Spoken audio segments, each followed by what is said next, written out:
देखो शिखरे आपणଙ୍କୁ स्वागत। आज मु आपणଙ୍କ ପାଇଁ ନେଇ ଆସିଛି देश विदेशर 30टी गुरुत्वपूर्ण खबर। आपणଙ୍କୁ अनुरोध भिडियोटी को संपूर्ण देखिए। भल लगिले यहाकु लाइक और शेयर निश्चय करिवे। नंबर 1 आज प्रकाश पाइब जुक्त 2 परीक्षा फल। बहु प्रतीक्षित जुक्त 2 परीक्षा 2025 फल बुधवार प्रकाश पाइब। एही फल बुधवार अपराह्न 4टारे प्रकाश पाइब बोली उच्च माध्यमिक शिक्षा परिषद पक्षरु गणमाध्यम को सूचना प्रदान करा जायछि।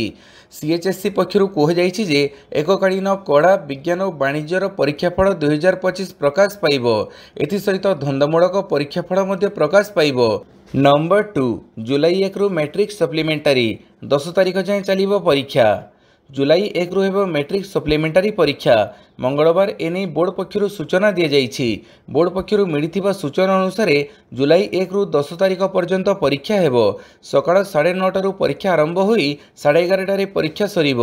तेबे केवल गणित परीक्षा पई समय 9:30 रु 11:45 रखा जाइछि। नंबर 3 196 औषध नमूना गुणवत्ता परीक्षा रे विफल।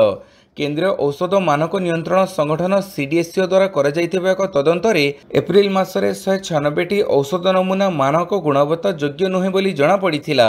एथिरे केंद्रीय परीक्षागार रे 60टी एवं राज्य परीक्षागार रे 136टी औषधर नमूना मिलिथिला। मानक गुणवत्तार नुहे अर्थ हेउछि औषध नमूना गोटी किंबा 2टी पारामीटर रे विफल होईछि। परीक्षा रे विफल होइतिबा एही नमूना गुड़िक एक निर्दिष्ट ब्याचर औषध उत्पाद सह जड़ित। नंबर 4 जुक्त 3 नामलेखा आवेदन अवधि वृद्धि कले सरकार। राज्य सरकार जुक्त 3 नामलेखा आवेदन अवधि वृद्धि करिसेंती। राज्य सरकार को उच्च शिक्षा विभाग जून 1 तारिख पर्यंत आवेदन अवधि वृद्धि करिसेंती। फଳରେ आज शेष होउथबा आवेदन अवधि जून 1 पर्यंत बढ़िछि। एनी उच्च शिक्षा विभाग पक्षरु सूचना दिया जाइछि। एथिरे कह जाइछि जे जो माने कॉमन एप्लिकेशन फॉर्म सीएफए आवेदन करिसेंती से माने मार्कशीट अपलोड करि परिबे। प्रथम द्वितीय एवं तृतीय सिलेक्शन डेडलाइन परवर्ती समय प्रकाश पाइब। पाणीपाग सूचना आउ 3 दिन काल बैशाखी सहड़ केरल छुईपारे मौसुमी। राज्यर अनेक स्थान में एवं कालबैशाखी वर्षा जारी रही। आसंता 3 दिन मध्य राज्य में कालबैशाखी वर्षार संभावना रही। आज ओडिशार गंजाम गजपति मालकानगिरी कोरापुट रायगड़ा कंधमाल सुंदरगढ़ संबलपुर बरगढ़ झारसुगुड़ा देवगढ़ मयूरभंज केन्दुझर आदि जिले में मध्याह्न किंबा संध्या समय गोटे रु 2टी स्थान में बिजुली घड़घड़ी सह वर्षा हो पारे। एथिसह 30 रु 40 किलोमीटर बेगर पवनर झटका अनुभूत हेब। बालेश्वर भद्रक जाजपुर केन्द्रापड़ा जगतसिंहपुर कटक पुरी खोर्धा नयगढ़ गंजाम गजपति जिले में उष्म आर्द्र अवस्था जो गुड़गुड़ी अधिक हो पारे। चलित वर्ष सड़ आसीपे मौसुमी। 4 रु 5 दिन मध्य दक्षिण पश्चिम मौसुमी वायु केरल छुईपारे बोली आकलन करिछि भारतीय पाणीपाग विभाग। आसंता 4 रु 5 दिन में केरल में मौसुमी पहुंचीबा पई पाग अनुकूल होउछि बोली आईएमडी कहिछि। नंबर 6 सातकोशिया राफ्टिंग और हीराकुद रे हॉट एयर बेलून पर्यटन। ओडिशा रे थिबा विभिन्न प्राकृतिक सौंदर्यमय और रोमांचकर स्थान गुड़ी को दुस्साहसिक पर्यटनर प्रमुख गंतव्य स्थली भाव में विकसित करा जिवो। समस्त 30टी जिले में यह दुस्साहसिक पर्यटनर संभावना थिबा स्थान गुड़िकर मैपिंग करा जाई सेगुड़िक विकसित हेबो। सातकोशिया राफ्टिंग और हीराकुद उपरे हॉट एयर बेलून पर्यटनर विकास सहित अन्य स्थान में मध्य एहिपरि पर्यटन सुविधार व्यवस्था करा जिवो।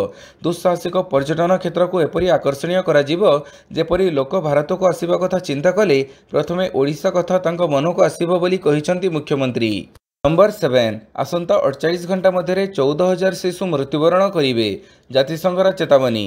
इस्राएली सेना गाजार एक नूतन बड़ धरणर स्थल सामरिक अभियान आरंभ करने को निष्पत्ति नहीं। जातिसंघ चेतावनी देछि जे जदि गाजार युद्ध प्रभावित अंचल को अधिक सहायता पहुंचा न जाए तेबे आगामी 48 घंटा मध्य प्राय 14,000 शिशुंक मृत्यु हो पारे। 11 सप्ताहर संपूर्ण अवरोध पर इस्राएल एवं पालेस्टाइन अंचल को केवल सीमित परिमाणर सहायता पठाइबा को अनुमति देछि। नंबर 8 पोलाभरम प्रकल्प को नहीं मुख्यमंत्री को टार्गेट कला बीजेडी। पोलाभरम प्रकल्प द्वारा प्रभावित होगा 4टी राज्यर मुख्यमंत्री को नहीं प्रधानमंत्री अध्यक्षतार आसंता 28 तारिख में होगा बैठक में ओडिशा सरकार तांकर पक्ष रखा पूर्व मुख्यमंत्री मोहन मांझी राज्यवासी सम्मुखें तांकर आभिमुख्य स्पष्ट करंतु बोली बिजु जनता दल दाबी करिछि। पोलाभरम प्रकल्प कार्यक्षम हेले ओडिशार मालकानगिरी जिलार अन्यून 200 ग्राम जड़मग्न हेबो और हजार हजार आदिवासी सेमानकर भिटामाटी हरइबे बोली बीजेडी कहिछि। पोलाभरम प्रकल्परू आरंभरू बिजु जनता दल विरोध करि आसुछि। सरकार थिबा बेले ओ एबे विरोधी दल रे थाई मध्य पोलाभरम प्रसंग रे लड़ाई करि आसुछि। नंबर 9 लगातार तृतीय दिन में खसिला बजार निवेशकों 5.35 लक्ष कोटी स्वाहा। भारतीय शेयर बजार लगातार तृतीय दिन में लाल संकेत बंद होईछि। मंगलवार सेंसेक्स प्राय 900 पॉइंट ह्रास पाई। अन्यपटे निफ्टी 24,700 स्तर तले बंद होईछि। सबु सेक्टर में बिक्री चाप जोगु निफ्टीर 13टी सेक्टराल इंडेक्स लाल संकेत बंद होईछि। एही कारणरू बजार निवेशकों प्राय 5.35 लक्ष कोटी टंका बुड़ी जाइछि। नंबर 10 साइबर अपराध रोकने सरकार बड़ पदक्षेप रुजु हेब E0 FIR। साइबर अपराध क्षेत्र में केंद्र सरकार बड़ पदक्षेप एणिकी E0 FIR रुजु करने को गृहमंत्री अमित शाह कड़ाकड़ी निर्देश। 10 लाख अधिक टंका ठकईर शिकार हेले आपे आपे रुजु हेब मामला। साइबर अपराधी को धरने E0 FIR आरंभ करिसेंती केंद्र सरकार। केंद्र गृह मंत्रालय अधीन में आसुथिबो भारतीय साइबर अपराध समवाय केंद्र अपराधी गतिविधि को धरिबा और रोकिबा नुआ E0 FIR प्रणाली आरंभ करिछि।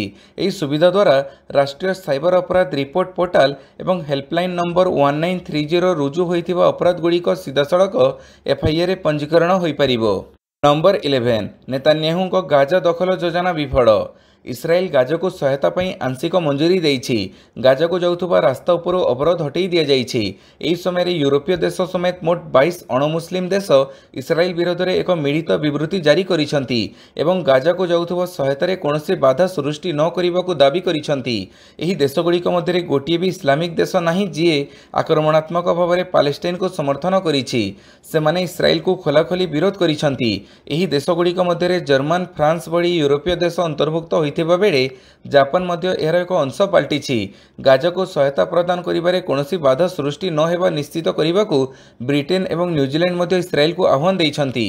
नंबर 12 आईबी मुख्य भाव पुणी बढ़िला तपन कुमार डेकांक कार्यकाल। भारत सरकार आदेश अनुसार इंटेलिजेंस ब्यूरो आईबी मुख्य तपन कुमार डेकांक कार्यकाल को पुणी वर्षे बढ़ी दि जाइछि। यह पूर्व कैबिनेट नियुक्ति कमिटी जून 2025 पर्यंत तांको सेवा विस्तार देइथिला। जून 2022 रे डेका 2 वर्ष निमंते आईबी मुख्य नियुक्त होइथिले। तांको प्रथमे 2023 रे सेवा विस्तार दि जाइथिला जहा जून 2025 रे समाप्त हेउथिला। नंबर 13 बदलिबो राज्य कैबिनेटर ढांचा सचिवों क्षमता पर लागिला अंकुश। परिवर्तन है राज्य कैबिनेटर ढांचा। कैबिनेट बैठक में सचिवों क्षमता संकुचित कर तेबे बैठक में मंत्री को पावरफुल कर 5 दिन पूर्व चूड़ांत हेब कैबिनेट बसिबार तारीख। 3 दिन पूर्व चूड़ांत हेब कैबिनेटर समस्त प्रस्ताव। 2 दिन पूर्व मंत्री पाखक जीव कैबिनेट प्रस्तावर फाइल। मुख्यमंत्री बिना अनुमति कौनसी भी प्रस्ताव कैबिनेट को आसीपार नहीं। मुख्यमंत्री बिना अनुमति विभागीय कैबिनेट रे बसीपार नहीं। कैबिनेट एजेंडा रे थिबा प्रस्ताव संपर्कित विभागीय सचिव माने कैबिनेट रूम रे न बसी पाख रूम रे बसिबे। आवश्यक स्थले विभागीय सचिव माने कैबिनेट बैठक रूम को जाई परिबे। प्रस्ताव गुड़िक पर मुहर बाजिबा परे ताकू तुरंत कार्यकारी करिबा मंत्री मानक दायित्व बोली कह जाइछि। नंबर 14 न्यायिक सेवा परीक्षा देई परिबेनी सद्य उत्तीर्ण आईन स्नातक कहिले सुप्रीमकोर्ट। नुआ आईन स्नातक माने न्यायिक सेवा परीक्षा देई परिबे नाही बोली सुप्रीमकोर्ट मंगलवार कहिसंती। प्रवेश स्तरीय पदवी लगी आवेदन करुथुबा प्रार्थी एणिकी सर्वनिम्न 3 वर्षर आईनगत अभ्यास को बाध्यतामूलक करा जाइछि। सुप्रीमकोर्टको एही राय न्यायिक सेवा आशायी उपरू सुदूर प्रसारी प्रभाव पकेइब। प्रधान विचारपति जस्टिस BR गवाई और जस्टिस अगस्टिन जॉर्ज मसी को नहीं गठित खंडपीठ संभाव्य विचारपति मानक पई कोर्टरूम अभिज्ञतार गुरुत्व को दोहराइछंती। नंबर 15 चलंता ट्रेन रे अग्निकांड अल्पके वर्तिले यात्री। चलंता ट्रेन रे निया यात्री को नहीं जीवा बेले ट्रेन रे लागिला निया। यात्रीवाही ट्रेन रे भयंकर अग्निकांड। ट्रेन रो इंजिन रे लागिगला निया। पश्चिमबंग उत्तर दिनाजपुर गसाल रेल स्टेशन निकट में डीएमओ ट्रेन रे निया लागिथिबा सूचना। अग्निकांड पर निया को अग्निशम बाहिनी आयत्त करिथिबा बेले भयभीत होई पड़िथिले यात्री। निया लागिबा परे संगे संगे ट्रेन को अटका जाइथिला और निया को आयत्त कर जाइथिला। तेबे अग्निकांड रे काहारी किछि क्षति होई नाही। समस्त यात्री सुरक्षित अछंती एवं कह जाई पारे एक बड़ अघटनर अल्पके वर्तिला ट्रेन। नंबर 16 5 महिला माओवादी गिरफ मुंडरे थिला 36 लाख टंकार पुरस्कार। सीमांत छत्तीसगढ़ सीमारू गडचिरोली अंचल में 5 माओवादी को गिरफ कर नाम सरकार 36 लाख टंकार पुरस्कार घोषणा करथिले। एमानक मध्यरु जणे DVCM सदस्य, जणे ACM एवं अन्य 3 जण प्लाटून सदस्य रहिछंती। गोटिए SLR, गोटिए 303 3टी सिंगल शॉट राइफल को जबत कर गिरफ माओवादी माने 4 राज्यर हिंसा घटुथिबा पुलिस निकट में सूचना रही। नंबर 17 अदिनिया वर्षा बेहाल है आसाम। अदिनिया वर्षा बढ़िला आसाम। गतकाली राति प्रबलू अति प्रबल वर्षा फल आज सकाळ हेबा क्षणी जनजीवन अस्तव्यस्त हो पड़ी। रातिर लगाण वर्षा फल मंगलवार सकाळे गुवाहाटी रे रास्ताघाट जलमग्न होईछि। अनेक स्थान में आंठुए आंठुए पानी जमी रही बेले तड़िया अंचल में बेले बेले पानी जमी देखा मिली। नंबर 18 सर्वदलीय संसदीय प्रतिनिधि मंडल में तृणमूल जीवे अभिषेक बानर्जी। पाकिस्तान प्रायोजित आतंकवाद विरोध में जनमत सृष्टि करने को विदेश गस्त करने संसदीय दल में तृणमूल कांग्रेस तरफ यूसुफ पठान बदल में अभिषेक बानर्जी नाम सुपारिश कर पूर्व केंद्र सरकार तृणमूल पठान नाम यह दल में रखा किंतु टीएमसी मुख्य ममता बानर्जी यह नापसंद करते। निजे पठान यह संसदीय दल निजक अलग करते। नंबर 19 अहमदाबाद रे खेल IPL final. IPL 2025 final match June 3 तारिख में अहमदाबाद नरेंद्र मोदी स्टेडियम रे खेल मंगलवार दिन एक लंब बैठक पर बीसीसीआई निष्पत्ति नहीं। आईपीएल प्रथम क्वालिफायर मैच मध्य नरेंद्र मोदी स्टेडियम रे जून 1 रे खेल वर्षा संभावना को दृष्टि रखी बीसीसीआई फाइनाल स्थान परिवर्तन अनुमान कर जाउछि।